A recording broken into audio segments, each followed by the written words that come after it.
What does it take to do the impossible? What does it take to level up your game like never before?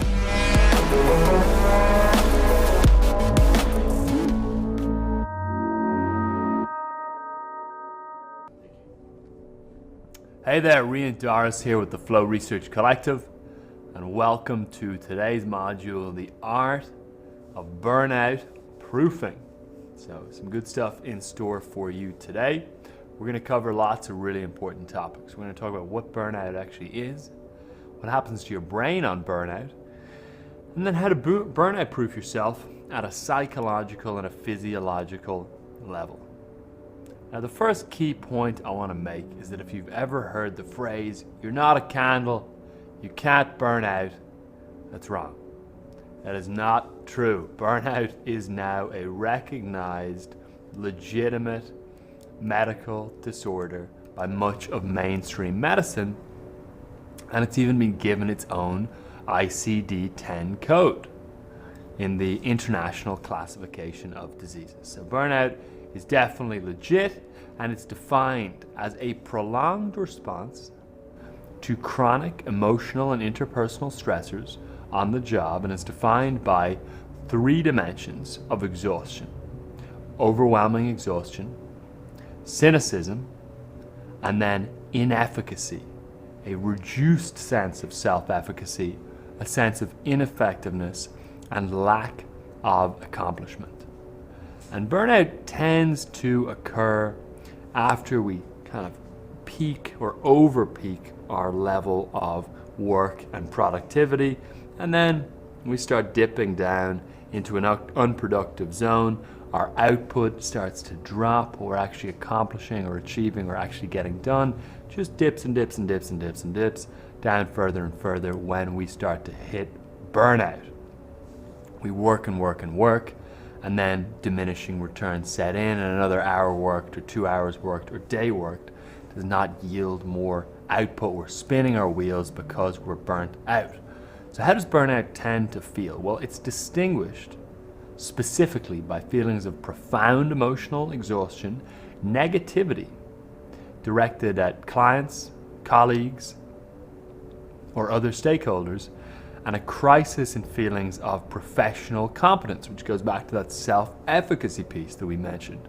Now, much like symptoms of depression, burnout will asphyxiate your ambition, idealism, and even sense of self-worth. And the interesting thing is, burnout is not just the result of working too hard. Burnout actually has validated psychological triggers that are preconditions and drive burnout, much like flow. Flow has triggers, preconditions that show up and drive us into flow. Burnout has the same things. Burnout has validated psychological triggers. And as the World Health Organization says, high job demands, low control, and effort-reward imbalances are risk factors for burnout. Now, both the onset and effect can be subtle, and burnout, like so many other detractors from peak performance, is often sub-perceptual, meaning it creeps up on us outside of conscious awareness, and gradually, boom, we get hit by it. It's a little bit like that frog boiling slowly in water effect, where frogs swimming around in water and the boil turns up and up and up and up, and before the frog is aware of the fact that the water is boiling, it's already boiled to death. It's a little bit like that with burnout, where it gradually creeps up on us and boom, we're burnt out and slammed before we realize it. And we want to avoid, obviously, this happening. We want to avoid this death by 1,000 cuts effect. Richard Gunderman of Indiana University, who's an expert on this topic, described the incremental onset of burnout like this. He said that it's like the accumulation of hundreds or thousands of tiny little disappointments, each one being hardly noticeable on its own. So where was the research around burnout originated? Well, maybe no surprise, New York. The psychologist Herbert Freudenberger is credited with bringing the term burnout into the research lexicon only in the 1970s, in 1974. We use that term a lot and often think it's been around longer, but it's actually quite a recent term.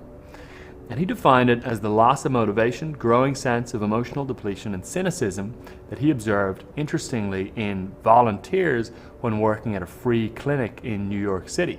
Formerly idealistic mental health care workers were finding themselves depleted and weary, beginning to resent the patients they were volunteering to help.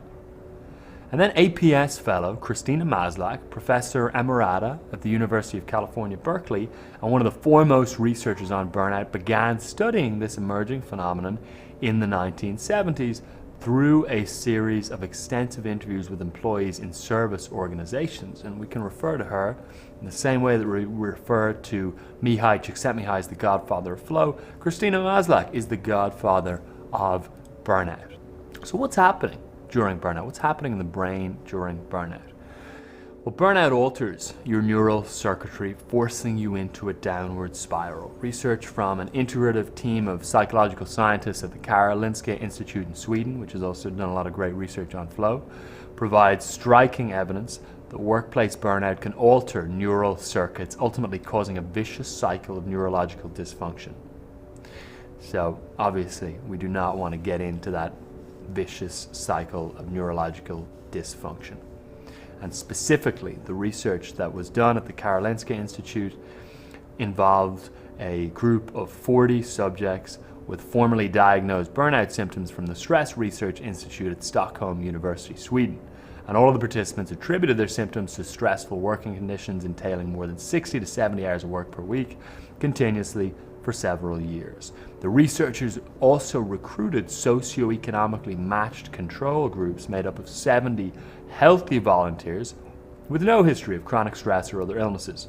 And each group of participants completed 2 test sessions, a task designed to measure their ability to regulate their negative emotions and evaluation of the brain's connectivity using resting state functional MRI or RfMRI. Now, to assess reactions to stress, researchers showed participants a standardized series of neutral and negative emotional images. After a participant looked at an image for 5 seconds, a set of instructions appeared on the screen, directing each participant to either suppress, downregulate, or intensify, upregulate, or maintain their emotional response to the picture. And immediately following this instruction cue, the same image was presented again for another 5 seconds. And as the participant focused on the picture, a loud, startling burst of sound would play. An electrode taped to the participant's cheek would record the reflex reactions to this stressful stimulus. What happened? Well, the 2 groups showed similar startle responses when they were instructed to maintain or intensify their emotional reactions. However, when the groups were asked to down-regulate their emotional responses to negative images, clear differences emerged. Those diagnosed with burnout reported more difficulty modulating strong negative emotional responses compared with the healthy controls, which was confirmed by their physical responses. They had dramatically stronger reactions to the startling noise than did the control group. Now, on a different day, a subset of the participants came into the same lab in the Karolinska Institute where they were scanned while lying quietly, and the researchers focused on activity among several brain areas involved in processing and regulating emotions. The 2 groups ended up showing key differences in the amygdala, a brain structure that you know about, that is critical in emotional reactions including fear and aggression. Participants in the burnout group had relatively enlarged amygdala and also appeared to have significantly weaker connections between the amygdala and brain areas linked to emotional distress, specifically the anterior cingulate cortex.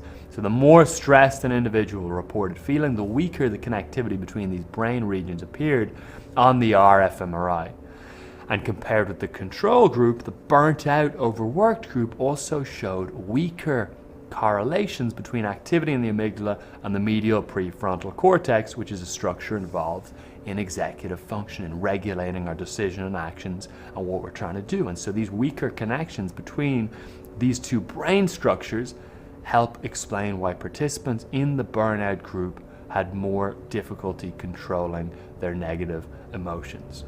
So burnout literally enlarges your amygdala and fractures connectivity in the brain to the parts that dominate and control executive function and allow you to perform higher order operations. Now, beyond changes to the brain's anatomy, scientists are beginning to understand how burnout can affect people's cognitive functioning, disrupting creativity, problem solving, and even working memory.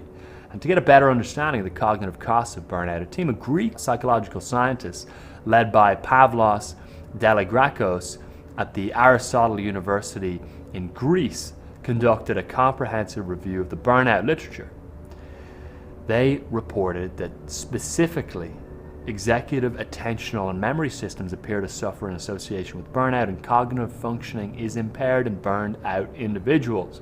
Of the 7 studies assessing sustained or controlled attention, 5 indicated that individuals with burnout were more prone to attentional lapses. And out of the 7 studies that included assessments of memory, 6 showed an association between burnout and memory impairments.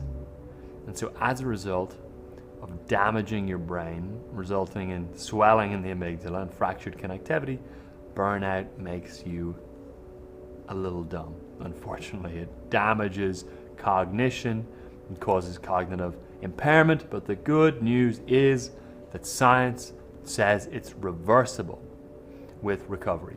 APS William James Fellow Bruce McEwen at the Rockefeller University, who coined the term allostatic load, has researched the interplay of stress hormones and the brain and the body, and his research on the neuroendocrinology of stress hormones has shown how chronic stress impacts specific areas of the brain, leading to the changes in mood, learning, and memory that are all the hallmarks of burnout. However, through studying burned out medical students, McEwen has found promising initial evidence that the negative effects of burnout and the chronic stress associated with it are reversible.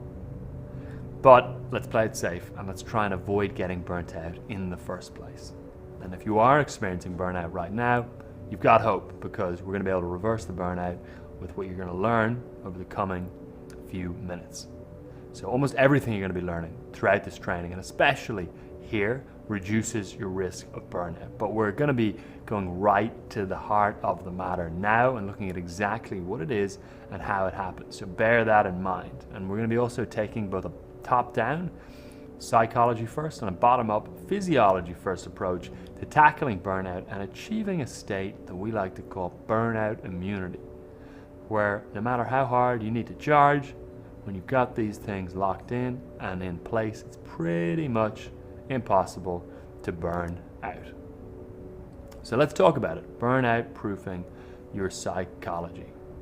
So again, burnout emerges when one or more of a certain set of burnout triggers get activated. There are 6 triggers distinctly, and these 6 areas, if they're chronically mismatched, then burnout emerges. And Christina Maslach explains that over time what happens is passion erodes. Again, not only because people have too much work to do, but because of these other factors that we're going to dive into right now and that you can see visualized on screen here.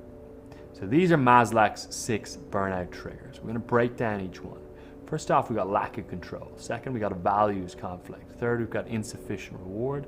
Fourth, we've got work overload, then unfairness and breakdown of community. So let's talk through each one. So the first burnout trigger, this is lack of control. This is when your sense of control over what you do is undermined or limited and you don't have a lot of say in what's going on. You can almost think of this a little bit like the inverse of autonomy, the opposite of autonomy. Autonomy drives flow, whereas this is the opposite. It's a lack of control and it's driving burnout. And in some respects, if flow were to have an opposite state, it does not necessarily have a direct opposite state. But if it did have an opposite state, it may well be burnout, which is why contrasting flow triggers and burnout triggers is quite interesting to do. So an example here may be a lack of autonomy, a lack of ownership or creative expression within what you do, micromanagement from a boss, for example. Burnout trigger 2 is values conflict. This is where there's a disconnect between your own core values and the core values of the organization or the workplace. that you're engaged within. Let's say, for example, you believe in environmentalism and your company doesn't. They're destroying the environment and it gets rubbed in your face every day. Maybe you value honesty, but your coworkers, bitch about each other behind their backs and don't value honesty or integrity at all. That kind of values conflict can cause issue over time from a burnout perspective. And then we've got insufficient reward. This is where you feel taken for granted, not recognized, or undercompensated. And examples of how this can show up is in a lack of pay or a lack of recognition by your boss or others around you, or colleagues even, or a lack of reward. And then we've got work overload. This is where your workload is too much, it's too complex, or it's too urgent. This is where you're working too much. And again, most people assume that this is the only driver of burnout, that work overload is the only driver of burnout, but actually it's only one of these 6 factors. It's actually a much more nuanced equation. Now, the 5th driver of burnout is unfairness. This is when you or others are treated unfairly and there's a culture of favoritism and assignments and promotions are made in an arbitrary fashion and discussed behind closed doors, for example. And a good example of this is nepotism. Let's say you work hard and you're, ready to get a promotion, but then your boss just promotes their second cousin because of nepotism instead of you, even though you're the one who actually earned it. And then burnout trigger 6, we've got a breakdown of community. This is where you've got to work with patronizing colleagues. There's no mechanism for conflict resolution and feedback is non-existent. You got a toxic culture, you got low performing colleagues, there's no sense of community or camaraderie or bond between you and the people who you're showing up to work with. Now, here's the really, really key thing. When you are dealing with burnout, you've got to solve the root problem to solve the burnout. What a lot of people do, because they assume it's the result of too much work, is they're feeling burnt out, they're feeling fried and cynical and with low self-efficacy and emotional exhaustion. So they take a week off. Take a week off, they go recover, relax, take it easy, chill a little bit. They come back, straight back into the burnout. Weird. But that's because it's probably a different trigger that is driving the burnout. And so one interesting example of this can be insufficient reward. If you're being undercompensated for the work that you're doing, and you take a week off and you come back and you're still undercompensated, you're not necessarily going to have removed that burnout trigger, and you're not going to not be burnt out anymore. And one of the other interesting things that can happen with that insufficient reward trigger specifically, oddly, which is very paradoxical, and you got to be careful about doing this, but it can happen, is that you can actually oddly work harder to get out of burnout. You can work more to get out of burnout because reward, sufficient reward, progress, and results relative to the work you're doing mitigates burnout, and a lack of that, obviously, as we're seeing here, drives burnout. So for example, let's say if you've got to just push a little bit harder or just do a little bit more work to get a big payoff or a big win or a big release of whatever it may be that you're working on, that can actually mitigate the burnout. So oddly, in certain instances, by actually dialing it up and getting something done and actually landing a big win or an accomplishment, you can reduce burnout. So the point here, though, is that the equation is more nuanced. It's not as simple as just taking time off. Obviously, that's key and important, especially from a neurophysiological standpoint, but there is more to it. You have to solve the root problem. So let's say your root problem fundamentally is that you've got a lack of control, your autonomy is squandered, you got this pain in the ass, micromanaging boss who's just kind of constantly over your shoulder and just annoying. Well, you might have to change boss in order to mitigate burnout there, where that lack of control could just keep coming back no matter how much time you take off, no matter how much you try and psych yourself out of it. You may have to just get that root issue of the lack of control solved. Another example is values conflict. With values conflict, again, you can take time off, but if your values don't shift and the conflicting values of the organization or group don't shift, then you're still in trouble. So you may have to leave the organization and join one that your values are aligned with, or maybe you switch to a team within your organization whose values you're aligned with.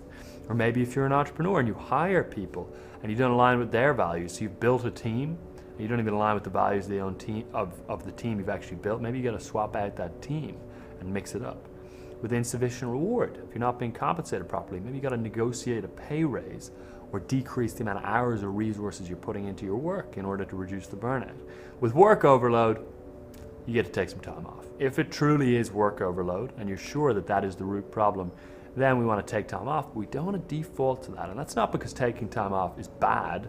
Taking time off is phenomenal for all sorts of reasons. All peak performers take time off, but it's because it's probably a more nuanced equation. If we want to solve this burnout issue long term, just taking time off is not necessarily going to do it. In some cases it is, but not necessarily. Then unfairness. If there's favoritism, for example, if you're being treated unfairly, if you're being treated dismissively, address it candidly and resolve the issue. Take the steps that are needed to get it in place. If there's a breakdown or a lack of community or toxic culture, maybe build a feedback loop in with your direct report or a colleague potentially, and do an accountability session with them. So the point of that breakdown is just to really give you a sense that getting burnout solved long term requires identification of the burnout trigger, the root cause of the burnout, and then it requires solving that trigger. And the good news is there's a really effective tool to measure burnout and identify what trigger you are susceptible to when it comes to burnout. This is known as the Maslach Burnout Inventory. It's globally recognized as a leading measure of burnout. It's been validated by over 35 years of rigorous research, and it's used in 88% of burnout research publications. And it also measures burnout as defined by the World Health Organization and is stacked with the areas of work-life survey to understand cause and remedy of burnout. So that's the cool thing. You can take a diagnostic, linked in the resources below, to help you identify which of these 6 triggers for burnout you are most susceptible to. So that's the first thing we want to do, is we want to take the burnout immunity test and we want to discover where we're most vulnerable. And then what we want to do on the psychological level is apply a triple threat attack, where we change you, we change it, we change both, meaning you and the situation. So first thing you want to do is you want to change yourself. You want to expand your capacity through physiological burnout proofing, which we're going to touch on in a moment. And then the second thing we got to do is change the situation. We've got to take active measures to address the vulnerability that we've identified, whatever that is. Again, whether it's the insufficient pay, the values conflict, whatever it is, we got to address that root issue. And then we got to change our relationship to the situation, restructure our position to remedy the vulnerability.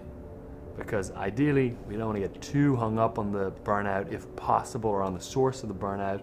If, for example, there's a values conflict, there may be things that we can change internally, not necessarily our values. We don't want to shift those if they're causing us burnout, but potentially we can, get through it through psychological resilience for a certain period of time until we can make bigger moves and actually switch things out fully.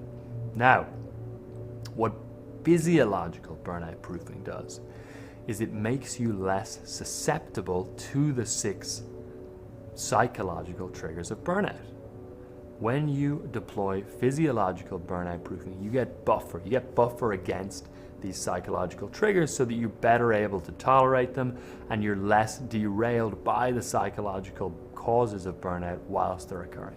You still want to solve those psychological causes of burnout because they're going to block, optimal performance and whatnot, but physiological burnout proofing makes you more resilient and gives you buffer and makes you less susceptible to being derailed by those triggers. One way to think about it is that burnout proofing through physiological means, which we'll talk about the specifics of in a second, essentially expands your window of tolerance. It expands that bracket of optimal arousal that you're able to stay within, so you can tolerate more of a fluctuation in situation or adversity without getting thrown out of your window of tolerance up into hyperarousal and hypervigilance or panic or anxiety or agitation or pain or anger, and without dropping down into hypoarousal where you just check out, shut down, and go numb. So it expands that window of tolerance for optimal arousal. Now there's 3 ways to burnout proof your physiology. Here's the 1, 2, 3 of burnout proofing your physiology. Number 1, sleep like your life depends on it. Sleep is the ultimate buffer against these burnout triggers. These psychological burnout triggers are gonna sting if you are underslept. So you wanna sleep to buffer yourself against these burnout triggers. And what's tough is that often these burnout triggers, especially work overload, occur in such a way that happens alongside people's sleep being reduced due to crazy work deadlines or whatever the case may be. But we got to protect our sleep like our life depends on it. Second thing, recover like it's your job. Deploy active recovery at a really intense level to buffer against these forms of burnout. Often in the morning, you're going to want to do some kind of recovery practice to prime your nervous system for the day, down-regulate, and ensure that you're going to be able to stay centered and calm and grounded for the day. You're going to want to do the same kind of thing in the evening. And then positive psychology basics for breakfast. That means getting the positive psychology basics: meditation, mindfulness, gratitude, social connection, good nutrition, exercise, getting all that stuff on lockdown to expand the degree to which you are well resourced and in good nick. So sleep, active recovery, and the positive psychology basics will burnout proof your physiology and give you the buffer needed to reduce susceptibility to the psychological forms of burnout proofing. Now, the exercise for today is to take the burnout proofing diagnostic, to figure out which of these causes of burnout you're most susceptible to, and then to address your risk points. So again, if it's work overload, dial back the work hours. If it's insufficient rewards, you got to think about how you're going to get your reward or recognition level elevated. Whatever it is, we want to see you map out clear changes to tackle that. So once you've taken the burnout diagnostic, map out what you got to do to mitigate the risk of burnout in that specific area, and then let us know in the comments below what that thing is that you're going to do and how you're going to do it, so we can help hold you accountable and support you. And you'll also hear from other people's comments as well who've had similar struggles with that type of burnout, and you'll hear about how they dealt with it. So worth reading other people's comments there as well. But for now, thank you for your time, energy, and attention, and all the best.